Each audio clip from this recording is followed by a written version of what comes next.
Brilliance Audio presents the unabridged recording of Bliss to You, Trixie's Guide to a Happy Life by Trixie Koontz, dog, as told to Dean Koontz.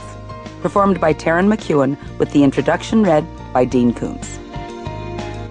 I, Trixie, who is dog, dedicate this book to my human mom, Gerda, whose quiet voice and kind eyes always filled me with joy. Totos, Trixie on the Other Side by Dean Koontz.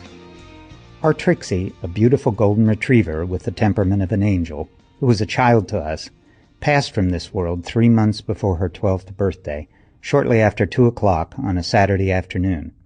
She resides now with many other good dogs in the meadows at Rainbow Bridge, where she waits for us to leave this world and join her. For months after my wife, Gerda, and I lost our wonderful girl, our grief was acute. In the weeks immediately after her passing, when 2 o'clock Saturday afternoon approached, the memory of her became so sharp that we could not bear to do anything mundane.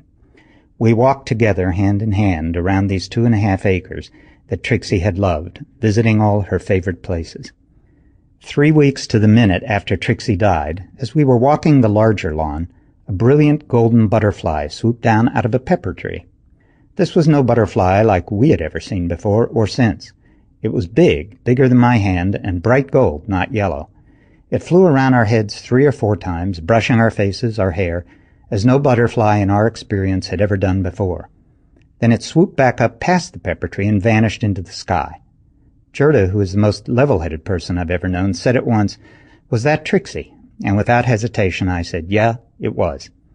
We didn't say another word about the experience until later, near bedtime, when we both commented on the incredible thickness of the butterfly's wings, which were too thick to have been aerodynamic. Gerda remembered them as being almost edged in neon rope, and to me they had seemed to be like stained glass with a leaded edge. No landscaper who works here has ever before or since seen such a butterfly, nor have we, and it danced about our heads at the very minute that Trixie had died 3 weeks earlier.